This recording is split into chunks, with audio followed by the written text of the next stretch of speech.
Olá, meus amigos, bem-vindos, bem-vindas. Essa é mais uma edição do TC Tax Connection. Hoje a gente conseguiu, é a segunda vez que acontece isso, viu, Tércio? Conseguimos reunir o time completo. Estamos muito felizes de receber você. Hoje nosso convidado é o Tércio Chiavassa, sócio do Pinheiro Neto, uma das pessoas que mais entende de contencioso tributário na vida real.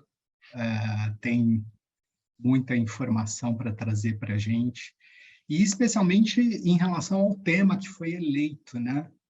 Eu estou me sentindo aqui encurralado por essas três pessoinhas aqui que eu gosto muito, que eu admiro: Fernanda, Juliana, as parceiras de Tex, e Tércio, são mega especialistas em coisa julgada, em matéria tributária. Sobre isso que a gente vai conversar.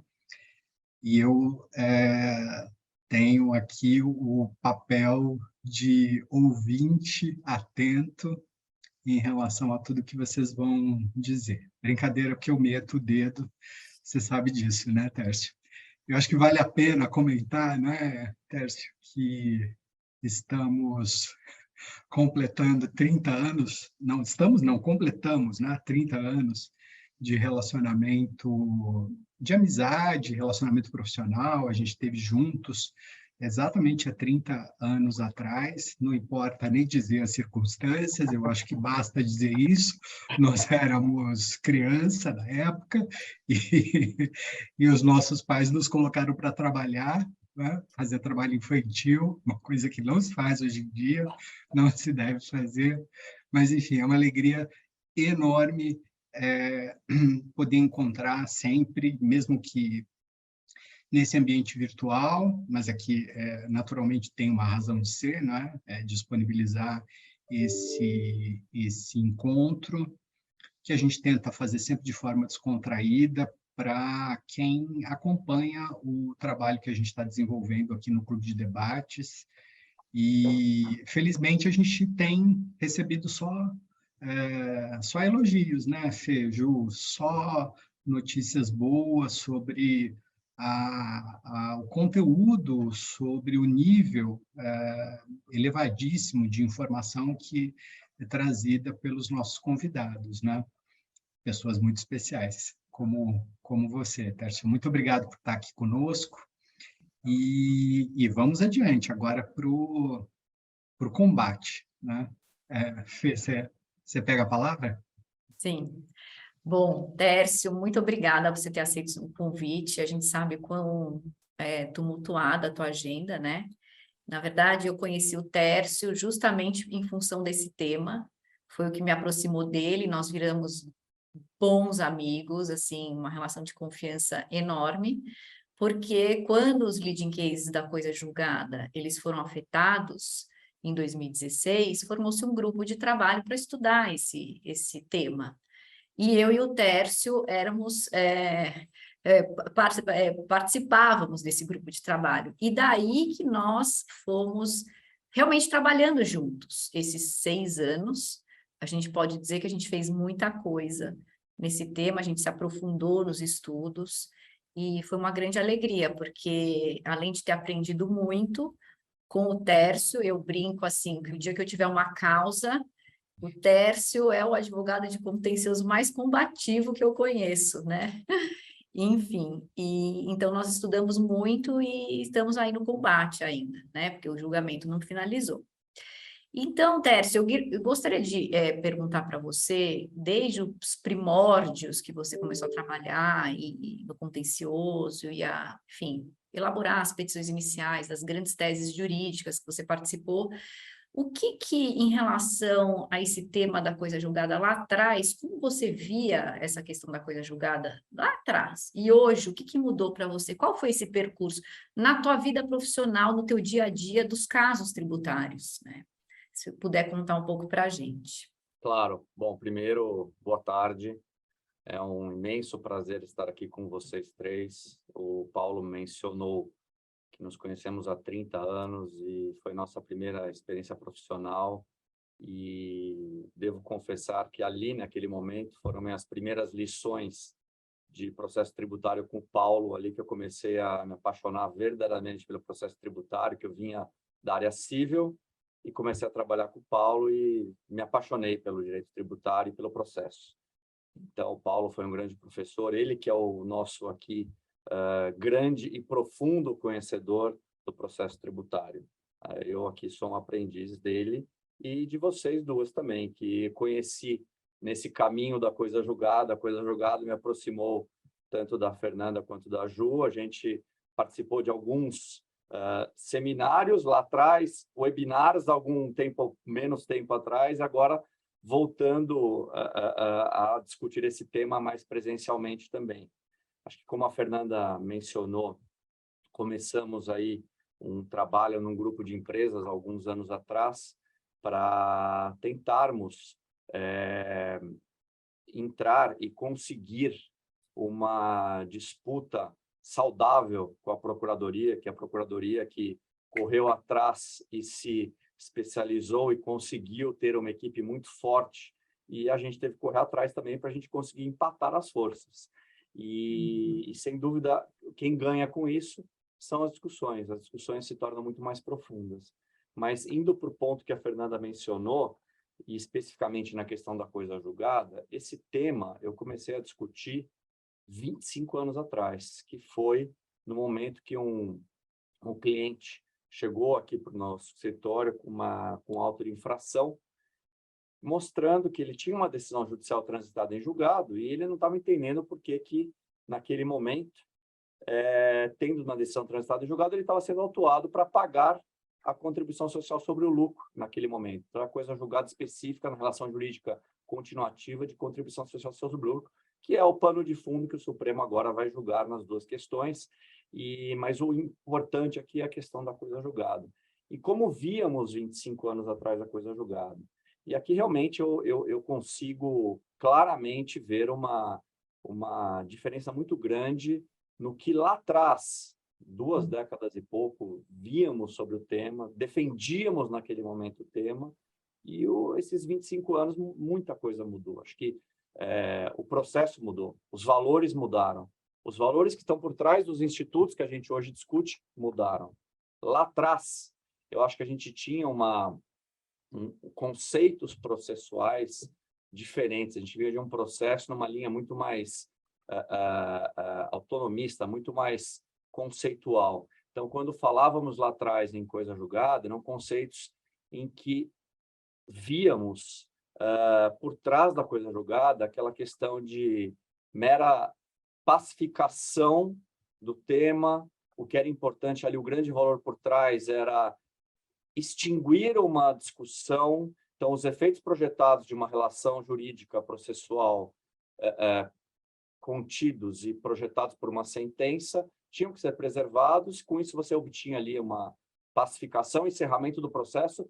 Nos parecia que era o valor principal ali. Então, muito antes das discussões que hoje nós vemos, e claro, a gente está falando de 25 anos de evolução. E aí, aqui é a pergunta, né? Evolução, mudança, enfim. Estamos num outro cenário. Eu acho que lá atrás, o grande valor era esse, era extinguir uma relação, pacificar. Você tem ali uma decisão que tem reconhecido aquilo, acabou, não se discute mais, e qualquer tentativa de mudança vai numa linha que não faz sentido, porque o processo não admite isso. Então, vamos encerrar. Não tínhamos outras discussões centradas em outros princípios constitucionais. O que está ali é segurança jurídica. É isso que se quer, encerrar. A resposta do Estado para aquilo é acabar. Vamos acabar a discussão. Acabar aquela demanda específica, proteger aquilo e não discutir mais. Eu acho que, com o passar do tempo, muita coisa mudou. A gente via, ao longo do tempo, umas discussões. E, naquele momento, eu lembro agora que até quando íamos atrás de pareceres, de professores, buscando conforto para suportar mais as defesas que nós fazíamos. E alguns falavam, não, mas não existe isso de relativização da coisa julgada. A coisa julgada ela é absoluta, não muda. O único lugar em que se admite relativização da coisa julgada era no direito canônico, porque ali no direito canônico você lidava com a vida. Quando você lida com vida e conceitos ali morais, ali você tem que admitir uma relativização. Direito canônico. Aqui no processo civil isso não existe, não faz sentido qualquer. Então, era o que se tinha em mente, era um valor ali que era intocável, né? Então, o que ficava sempre para nós, advogados, naquela discussão, era um pouco isso. E até, acho que até os termos que passaram a surgir, eu nunca gostei desse termo, relativização, porque acho que ou você tem a coisa julgada ou não tem, ela tem um começo, um fim. Relativizar, para mim, nunca foi uma palavra adequada. Até hoje, eu acho que não é um termo adequado. Para mim, é uma questão de eficácia. Até quando vai a eficácia? Mas isso evoluiu para outras discussões. Isso evoluiu para confrontos entre princípios. Isso evoluiu para valores. Isso evoluiu para uma discussão como hoje a gente tem, que é uma discussão muito centrada já em, também, precedentes. Isso não existia. 25 anos atrás, quando a discussão começou, sistema de stare decisis, isso, nós estamos encaminhando para isso, mas a gente está muito distante do que a gente está vendo hoje, muito distante. Então, se essa discussão, para quem acompanha desde o início, como nós aqui, já é difícil, imagina para atingir a profundidade dessa discussão quem está acompanhando agora o assunto pela primeira vez. A gente participou dessa história. É duro, né? Reconhecer 25 anos vendo isso é dureza. Mas é verdade, a gente passou por todos esses pontos, mas mudou demais. Eu estou até aqui esquecendo de várias etapas. São inúmeras etapas. A gente vivia a discussão no CARF lá atrás, nesse tema. No primeiro momento era só, tem que mudar porque a decisão da coisa julgada vale para um exercício só. Aí depois passou-se para isso, que eles começaram, a Receita começou a perder essa discussão. Não é que vale para o exercício só, mas a gente está diante do confronto entre princípios. Aqui, o princípio da isonomia tem que prevalecer. Então, são vários momentos em que a discussão alterou. E eu acho que até o que hoje a gente consegue visualizar olhando para trás é que os institutos mudaram, o processo mudou, os valores mudaram também por trás dos institutos que também corporificaram as discussões. Então, eu acho que a única coisa que eu tomaria muito cuidado, que acho que é o ponto que a gente está hoje, é fazer as diferenciações corretas entre o que hoje é, no nosso sistema de verdade, um precedente, o que não é, quais os instrumentos para resolver determinada situação. Se é um caso em que houve uma modificação na orientação com força vinculativa pelo Supremo, ou pelo Superior Tribunal de Justiça, mas aqui no caso a gente está falando pelo Supremo. Então, é inegável o que, nesses 25 anos, esse Instituto mudou, o quanto, acho que todos nós estudamos. A Fernanda, então, uma profunda estudiosa do tema, em tudo que escreveu. É um tema muito rico, é um tema que, mesmo depois de 25 anos, a gente tem uma ideia do que pode acontecer. Mas acho que ninguém se arrisca aqui a falar que o desfecho será A, B, C ou D e terá modulação em sentido A, B, C, D ou E ou F. Nenhum de nós aqui arrisca, mas acho que talvez a gente possa dizer que a gente não vai se surpreender tanto com o que pode acontecer, porque acho que pelo menos hoje a gente consegue enxergar melhor. Agora, imagina tudo isso que a gente está vivenciando agora, se contassem para a gente 20 anos atrás que a gente já está vendo agora. Né? Então, acho que para abrir a nossa conversa aqui, é um pouco do que me veio à cabeça. E só uma interferência aqui, não é nem 20 anos, né, Tércio? Se a gente for ver, quando em 2016 os casos foram afetados, a gente tinha nem um ano de vigência do Código de Processo Civil novo, né? Então, naquele momento, ainda era impensável pensar que esse código trazia todo um arcabouço de sistema de precedentes e o quanto isso ia influenciar essa discussão.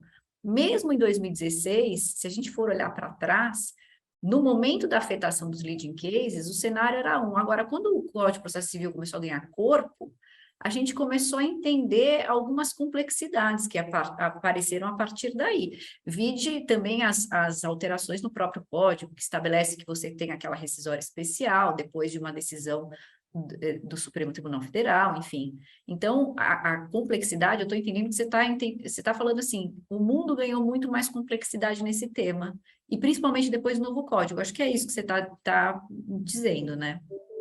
Acho que sim, acho que, sem dúvida, esses últimos 8 anos, 9 anos após o novo código, 7, 8 anos, isso se intensificou muito mais, claro. Acho que, a partir do momento que esse sistema de precedentes fica mais claro, fica mais consolidado, os tribunais discutem mais a fundo, eu acho que, sem dúvida, a gente visualiza novas situações, mas acho que está ainda muito distante de estar tudo consolidado. Acho que a gente está no começo dessa história, né?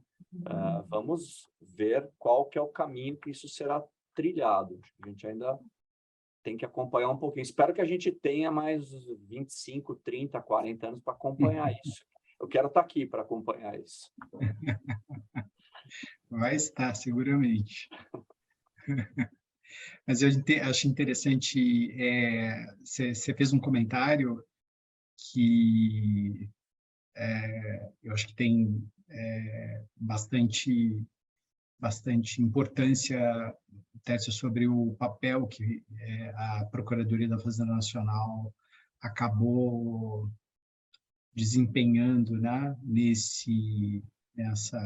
nessa trajetória, e eu não sei ao certo, agora não me ocorre, o parecer 492 é de 2011, não é, Isso. Juliana?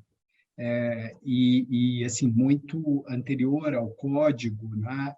Então, parece que já havia, de fato, dentro da PFN, assim, um embrião, digamos, daquilo que acabou se consolidando, talvez não seja a palavra mais adequada, né? Mas acabou desaguando no CPC de 2015, né? E meio que em carona, eu me lembro que bem antes disso tudo se projetar no âmbito tributário, eu me lembro daquela história do professor Dinamarco sobre a paternidade, não é? Que se discutia, aí apareceu o exame de DNA, então agora tem que rever a coisa julgada sobre paternidade, sob pena da pessoa ser filha da coisa julgada, porque agora sabe, né? É possível testar isso. E então, assim, parece que é um movimento muito antigo, talvez, né? Uma certa insatisfação geral com a definição, ou melhor, essa amarra que você mencionou de coisa julgada com intocabilidade para garantir segurança, uma insatisfação extra-tributária que depois acabou sendo encampada no direito tributário, mas talvez muito pela mão da PFN. Eu não sei se quando você referiu o papel da PFN, você fez pensando nisso, esse protagonismo indiretamente assumido pela PFN, né? Só para complementar, antes de você responder, Tércio, complementar o que o Paulo falou, eu não sei se você se recorda, em 1994, a PFN lançou um parecer, 1277, sobre essa questão. E o foco naquela época era, houve uma alteração legislativa capaz de alterar o suporte jurídico da sentença, né, aquele silogismo que eles falam, e também houve uma decisão do Supremo Tribunal Federal em 92, o parecer era de 94, era um parecer curtinho. Houve uma decisão do Supremo Tribunal Federal em 92 que já disse que a contribuição social sobre o lucro é constitucional. E aí, para você falar desse protagonismo e tal, o que você acha? Qual foi o impacto na tua vida profissional quando veio aquele parecer em 94, né? Que era uma coisa pequenininha, curtinha, e o que isso mudou para 2011? Como você vê esse movimento desses pareceres aí no trato das questões mesmo? Sem dúvida, acho que você está instrumentalizando toda essa iniciativa da Procuradoria, que a gente aqui está particularizando na questão da coisa julgada. Mas o que nós percebemos é que isso ele se encontra em todos os temas. Especificamente na questão da coisa julgada, sem dúvida, o parecer, os dois, Fê, mas acho que o parecer, o 492, sem dúvida, é um marco que, de certa forma, ele direciona a discussão para um outro lado, né? Então, era um lado que não ainda estava consolidado. A partir do momento que você tem esse parecer, a discussão ela passa a ter um novo norte, você passa a ter um novo foco. Nós temos que atacar o que nós não acreditamos na linha do parecer. Claro, parecer vale para várias coisas, mas a gente está sempre aqui voltando para a questão da CSL, né? Mas o parecer passa a ser o que você tem que combater. Então, acho que ao longo desses 25 anos, você mencionou alguns marcos, mas são fatos que entraram na história e com iniciativas muito fortes e coordenadas pela Procuradoria. Então, não há dúvida de que é impressionante como enriqueceu a discussão e cada vez abrindo mais ramificações nessa discussão. Então, claro que hoje você não tem como falar no tema sem falar do parecer. Não tem. Então, eu sei que você fica feliz, Ju, e tem que ficar mesmo, porque foi um baita de um trabalho que vocês fizeram e enriqueceram muito a discussão. Na verdade, o que eu ia complementar, assim, Tércio, que eu lembro bem que esse parecer antes, né, dele vir à tona, eu lembro que tiveram audiências públicas para ouvir os advogados e tal, por ser realmente um tema muito novo, que era você pensar sobre a eficácia da coisa julgada, né? Então, eu acho que ali já foi um marco muito importante para discussões outras, né? Nesse diálogo entre o fisco e os contribuintes, né? Mas um ponto que eu acho que o Paulo até colocou, né? Esse parecer de 2011 e a gente tem o código em 2016, né? Eu acho que esse parecer, na verdade, ele seguia essa linha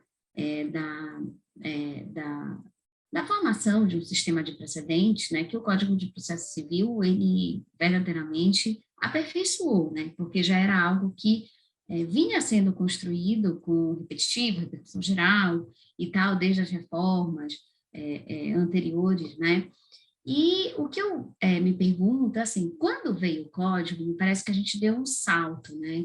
Um salto em relação ao que seria a uniformização, qual seria o papel do Supremo. Então, a gente passou a se fazer muitas perguntas que até então, talvez a gente não se fizesse, né?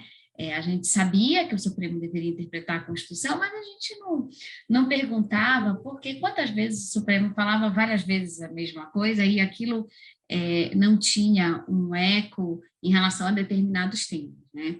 Com o Código de Processo Civil de 2015, acho que a gente começa a se perguntar.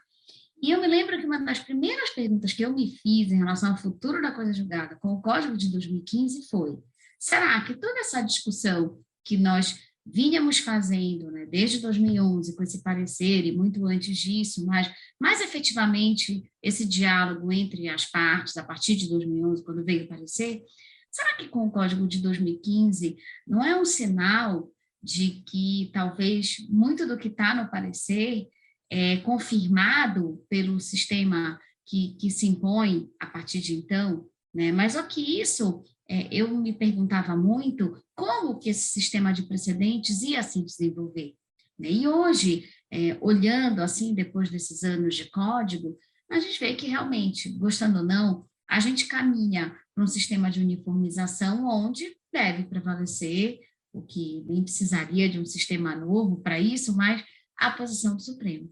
Então, assim, fazendo essa evolução, né, de 2011, 2016, como é que você vê, assim, esse momento atual de precedentes e a conversa disso com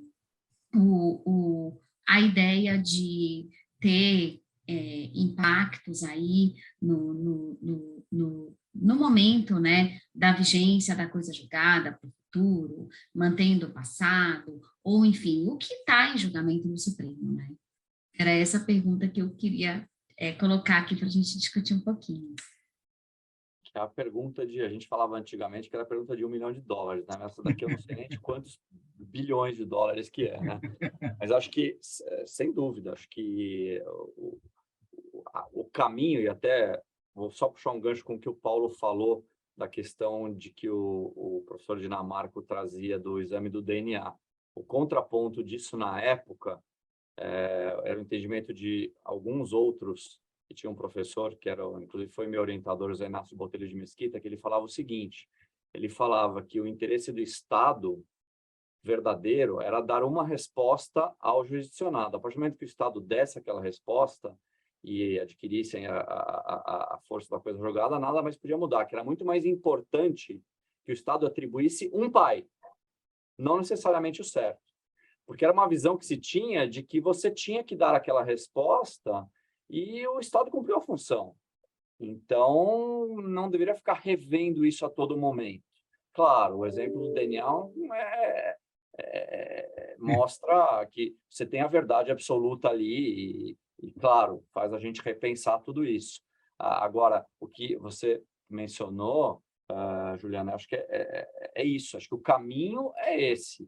O caminho é daquele momento que a gente saiu daquela necessidade de pacificação meramente para uma necessidade de buscar uma orientação geral que se aplique para todos. Agora, tem um meio do caminho aí que são aqueles que obtiveram determinada proteção e que, para aqueles, a decisão do Supremo tem que ter, e aí a discussão, tem que ter ou não uma aplicação imediata. Ou tem alguma salvaguarda aí de que, em relação àquilo, tem que se ter uma verificação do que o precedente individual tem de relação com a decisão do Supremo e como ajustar isso. A partir do momento que você vai ter a delimitação, a cessação da eficácia daquela decisão específica, que é na linha de que só o judiciário pode cessar a eficácia de uma coisa julgada. Agora, é imediato da decisão do Supremo, não é que é o que vai ser decidido lá. E a gente continua defendendo que tem que ter uma análise caso a caso para aqueles individuais. Teria que ser a partir do momento em que cessar a eficácia individual dele. Mas eu concordo. É claro que a gente está indo por um caminho de valores diferentes. E o único cuidado, acho, que é a linha, por exemplo, do ministro Barroso, né, que é a confronto de princípios. Aí eu já tenho muita dúvida no ponto que ele levanta, porque aí você começa a discutir hierarquia entre princípios, não necessariamente um vai ter hierarquia em relação ao outro, e qual vai ter mais valor, qual vai ter menos valor, porque numa linha de que a livre concorrência não pode ser afetada, bom, então, se for isso, nenhum contribuinte vai discutir mais nada em juízo. Tem uma liminar para quê? Para não pagar um tributo, mas ele vai estar em vantagem em relação a todos os demais. Então, acho que é só esses cuidados que eu acho que a gente vai ter que ter. Eu fico um pouco preocupado com a linha do voto que se encaminhou do ministro Barroso, porque acho que é uma arma contra o próprio processo, contra as garantias que ele pode, que o jurisdicionado tem direito. Até onde ele vai poder, então? Então, se a gente for definir tudo antes, então, o Supremo, aprovado uma lei, o Supremo já tem que dizer se ela é constitucional ou não, imediatamente. Então, a gente cria uma ação direta de constitucionalidade imediata. Foi publicada a lei, vamos lá para o Supremo, já tudo. O Supremo tem que dizer. O que pode criar também um grande problema, porque a gente já tem a impressão de que o Supremo já está dizendo demais, né? Se tiver isso, então, é quase como não ter o legislativo. Como que fica a função do legislativo? Então, eu concordo com você. Acho que tem que é um pouco, acho que é a finalidade do que vai acontecer nesses dois temas lá no Supremo, que é colocar no trilho. Agora, acho que ainda não sabemos de que forma que isso vai caminhar. Você acha, Tércio, que tem a ver com essa problemática, né, que você está mencionando, né, de sopesamento de valores, que é uma coisa que realmente de gosto muito duvidoso, né, a gente ficar confrontando valores, mas, enfim, você acha que tem a ver essa problemática com o uso talvez mais intenso, eu ia dizer abusivo, né? Mas vamos substituir a palavra. O uso mais intenso que a gente vê modernamente da modulação, eu fico com essa impressão assim, que a modulação começou a ser usada com muito mais intensidade, por um motivo que talvez esteja relacionado a essa posição mais flácida em que a coisa julgada foi colocada. Te parece isso? Não, eu acho que o caminho que tomou a modulação é um caminho muito perigoso, né? Afinal de contas, a gente tem hoje, como regra, algo que deveria ser exceção. Então, eu concordo com você. É um uso, talvez por falta de balizamento do próprio Instituto da Modulação, você não tem limites. Então, a grande preocupação que a gente tem é onde isso vai parar. Pouco antes aqui de entrar nessa conversa com vocês, eu estava justamente falando com um cliente sobre a DC49, que você tem uma modulação, você tem duas propostas lá de modulação em decisão de embargos. E o cliente fala assim, mas o que vai acontecer? Eu falei para ele, eu não sei. Você já tem 6 ministros que votaram, 3 modulando de um jeito, 3 modulando do outro. Ele falou assim, pode algum ministro querer não modular e formar uma nova corrente? Pode. Mas pode um outro ministro modular num outro sentido? Pode. Mas o que não pode aqui? Eu falei assim, nada, tudo eles podem. Então, eu concordo, acho que até, de certa forma, traz uma insegurança gigantesca. Claro que a modulação, o verdadeiro intuito seria trazer alguma segurança, trazer uma previsibilidade. Acho que aqui o que está por trás é a previsibilidade. Mas começou da data do julgamento, da data da ata, da data do julgamento do mérito, da data do julgamento dos embargos. Acho que os critérios estão muito abertos ainda. Então, algo em evolução. Acho que o certo seria, em algum momento, o Supremo ter algumas balizas mais concretas. E nós fizemos aqui um estudo no escritório, desde a primeira modulação até a última que teve, para a gente tentar entender uma linha racional. E não tem, porque está sendo construído. Então, a gente ainda não tem uma linha muito definida, o que traz uma insegurança muito grande. E o que você falou, tem alguma relação com a flexibilidade ou a forma como agora a gente tem visto o encaminhamento da questão da coisa jogada?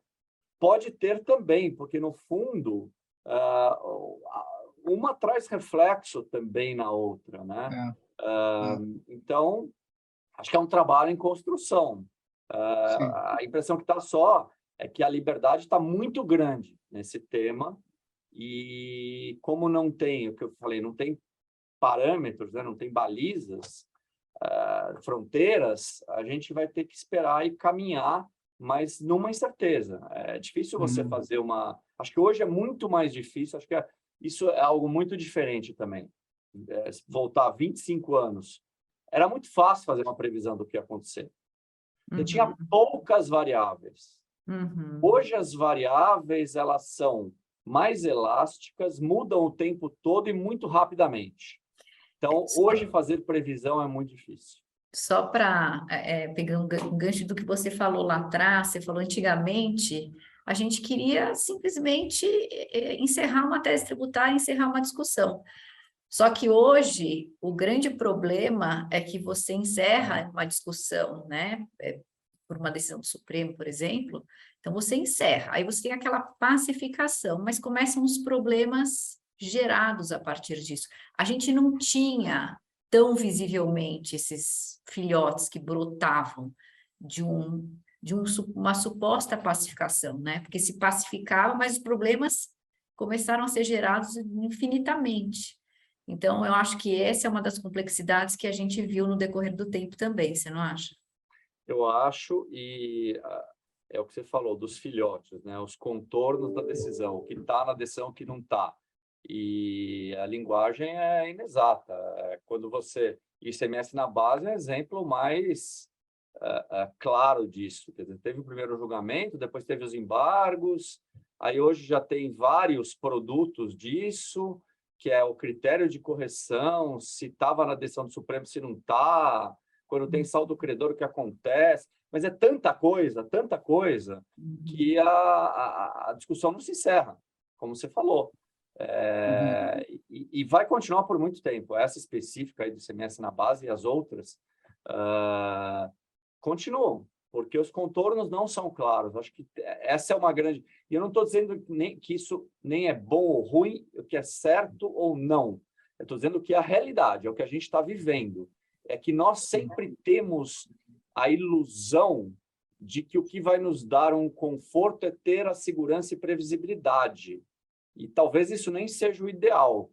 O que a gente está vendo hoje é que a evolução talvez esteja mais a gente entender que a gente não tem e não vai ter nunca o domínio das coisas, né? O tempo todo. Então, mas é difícil admitir isso, viu? É muito difícil. Mas a realidade é isso. Também, Téxio, tem um ponto que eu acho que é muito importante dessa sua fala aí, é que meio que a gente acostumou também a ter uma resposta jurisdicional dentro de uma ideia de identidade absoluta que fechou muito o sistema, né? Então, tudo aquilo que pode transbordar, né, daquela decisão é passível de ser questionado em outras teses que derivam daquela que foi julgada. Então, eu acho que isso para nós também é uma novidade, porque antes a gente tinha ali aquela posição do Supremo e me parece que a gente tinha um pouco mais de flexibilidade em interpretar o que cabia e o que não cabia dentro daquilo que havia sido definido, né? Eu acho que isso é um ponto. E um outro ponto que eu também, às vezes, me questiono, né? Que eu acho que a gente teve uma infeliz coincidência de ter uma tese julgada como tese do século, não à toa o nome que foi dado para ela, nesse nosso momento de transformação. Então, no final, a gente foca bastante, né, no sistema de precedentes e sempre nossos exemplos, de todos nós aqui, acaba sendo todos esses problemas que decorreram na tese do século, né? E aí eu fico me perguntando, de alguma forma, será que o sistema de precedente, por exemplo, vamos esquecer que a gente não tivesse a tese do século, será que a gente estaria, talvez, às vezes, mais pessimista ou estaria otimista com o caminho que a gente tem seguido, né? Eu tenho procurado abstrair um pouco todos esses problemas que a gente tem visto, né? E pensar, de alguma forma, nesse lado bom, porque eu acho que a gente teve, né? Por exemplo, pensar na pandemia, né? Sessão virtual. Nós nunca tivemos tantos temas de direito tributário julgados pelo Supremo Tribunal Federal em tão pouco tempo. Né? Então, assim, a gente vai vendo também muitas coisas serem resolvidas que não geram todas essas problemáticas. Né? O problema é que a gente, aqui eu, você, Fernanda, Paulo, a gente gosta do que dá problema, né? Então, assim, a gente gosta da coisa julgada, a gente gosta da tese do século, a gente gosta de falar daquilo que não tem uma solução, modulação, que não tem uma solução, né? Mas, verdadeiramente, assim, às vezes eu me pergunto, eu acho que a gente deu um passo muito grande em termos de uniformização e tal, mas como a gente está sempre procurando melhorar, a gente está olhando aonde não está dando certo, né? Mas eu acho que consigo enxergar algumas situações que a gente estava há tantos anos, né, sem resolver, e que hoje a gente vira e fala, não, isso aqui está resolvido, pelo menos a gente não discute mais, né? E passa para frente para discutir outros temas que são verdadeiramente importantes e que tem, né? E aqui estamos falando, talvez, de um dos maiores dele, né? Porque essa questão da coisa julgada talvez seja muito maior do que a própria tese do século, né? Sem dúvida, e acho que, como você falou, né, problemas são oportunidades para a gente discutir os temas.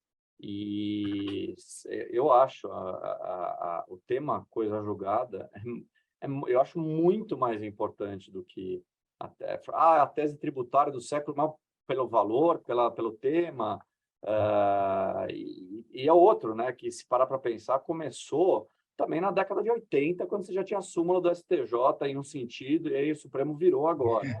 Então, é outra coisa que a gente acompanhou uma mudança enorme na própria jurisprudência.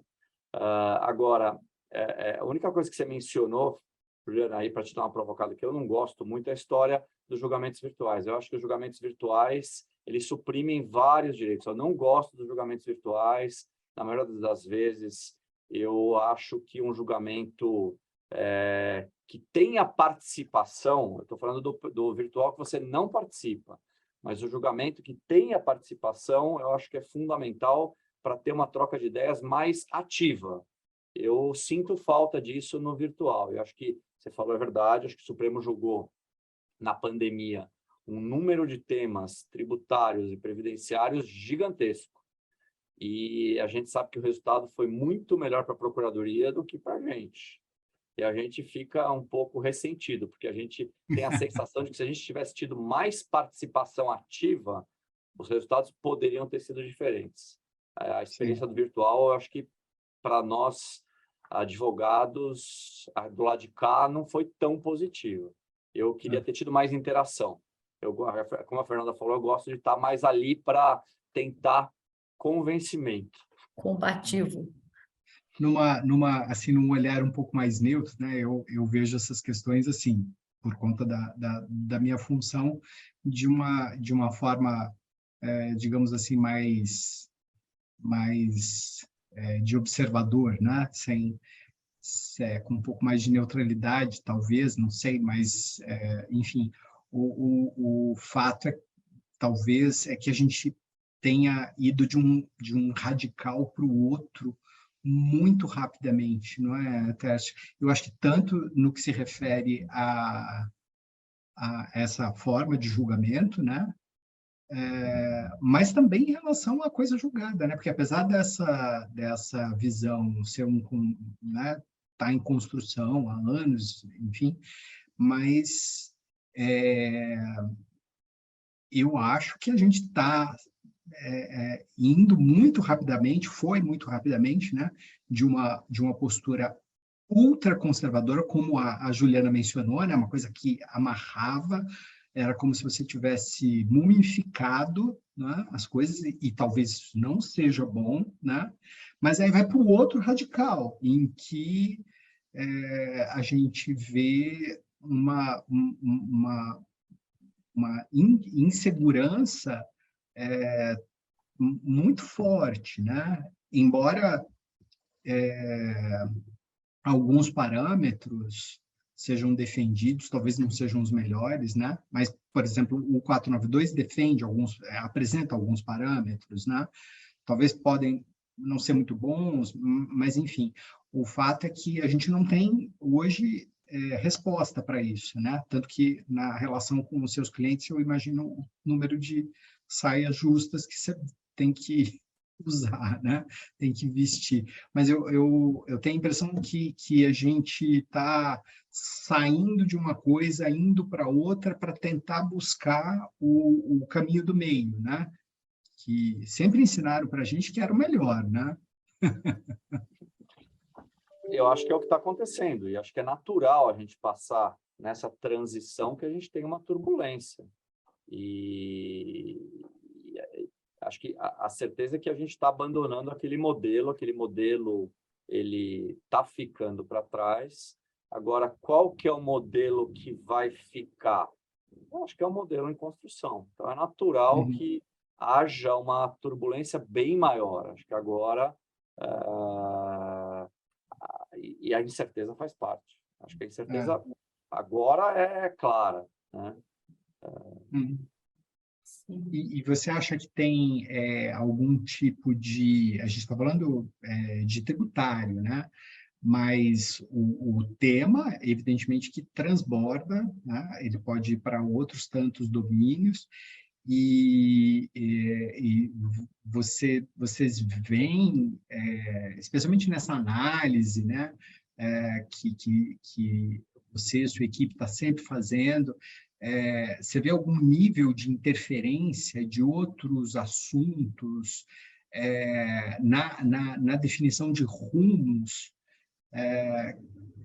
que seriam importantes para o direito tributário? Às vezes eu fico me perguntando, mas quando o Supremo delibera, por exemplo, sobre rever coisas de aposentadoria, desaposentação e não sei mais o quê, e ele está passando necessariamente por esses assuntos. Lá no fundo, ele está rompendo com orientação pré-ordenada, né?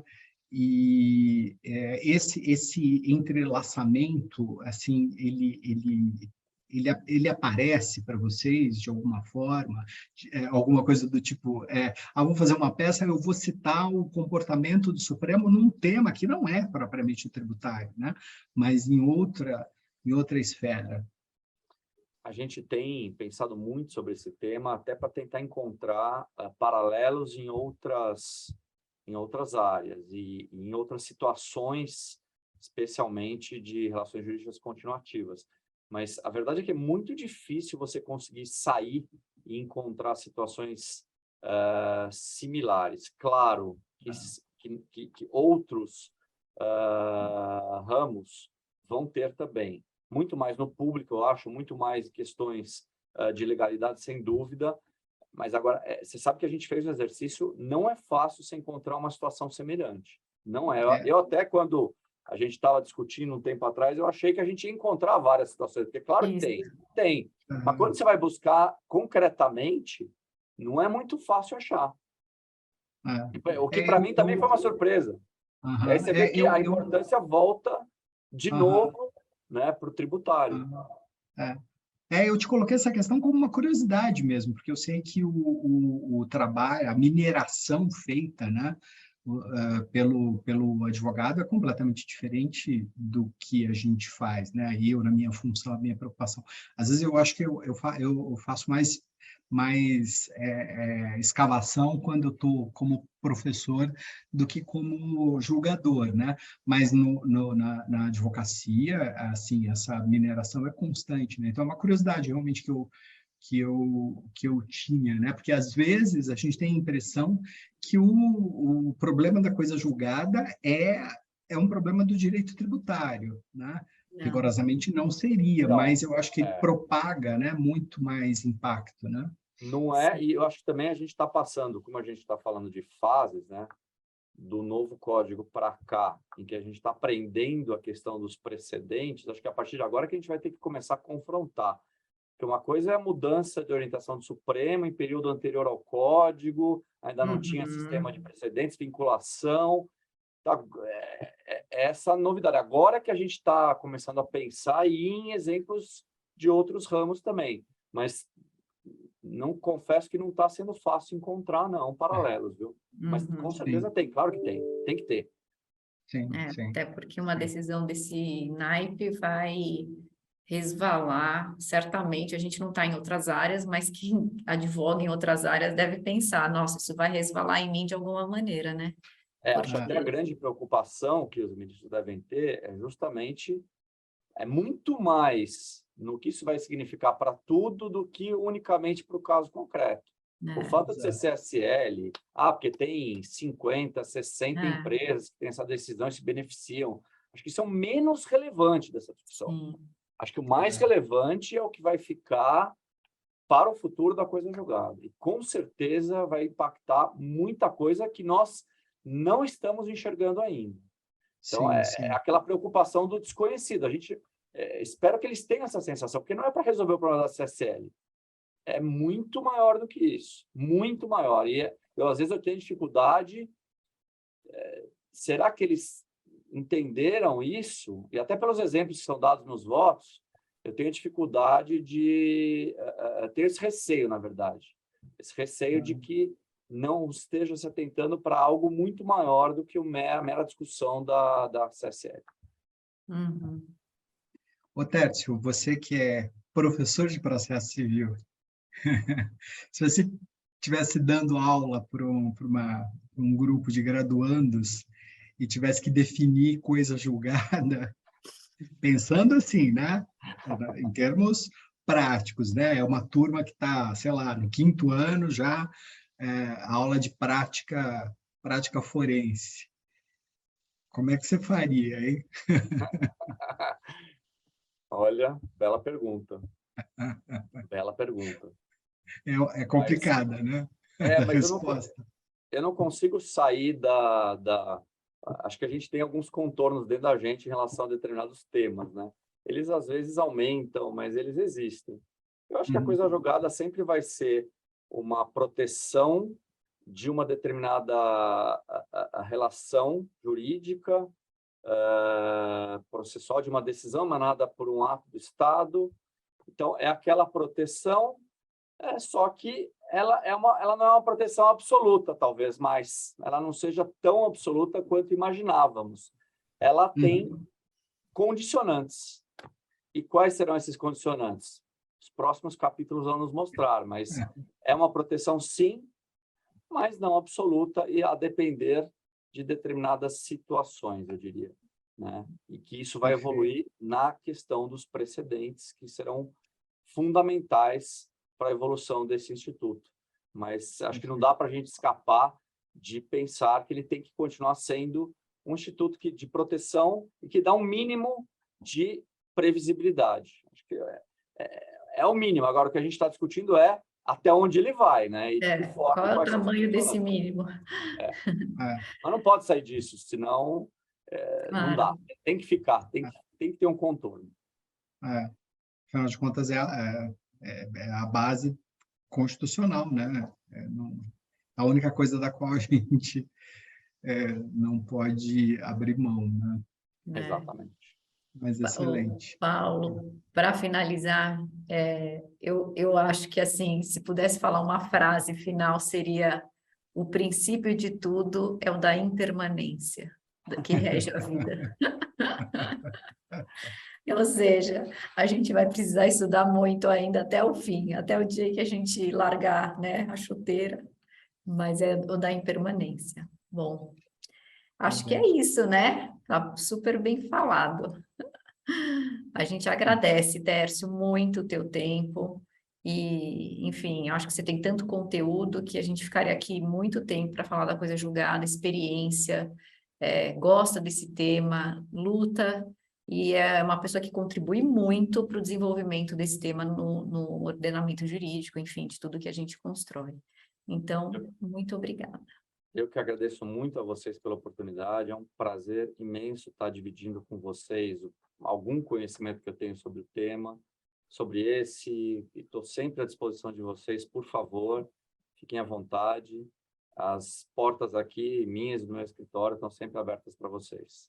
Muito legal discutir e estar sempre dividindo experiências com vocês. Muito obrigado. Bom te ouvir, Tércio, excelente, viu? Parabéns, eu acompanho aí todo esse seu trabalho nesse tema e vamos esperar, né? Gostei da sua definição de coisa julgada, viu? Achei ótima. Pena eu tinha certeza que você ia gostar. Pena que eu não estou ainda na faculdade, não estou mais na faculdade para ser sua aluna, né? Mas eu acho que não tem problema. A gente vai ter em breve, viu, Ju, Fê? A gente vai convidar novamente o Tércio para falar sobre coisa julgada pós-julgamento. Sim. É verdade, com certeza. Eu acho que a gente vai ter uma rodada interessante, mais interessante ainda. Sim. Vai se preparando, Tércio. É isso aí. Tem alguma segurança? Vamos ver. Vamos lá. É isso mesmo. Obrigada, gente, muito obrigado, viu? Obrigada. Obrigado, um abraço. Até breve. Um abraço. Viu? Até mais.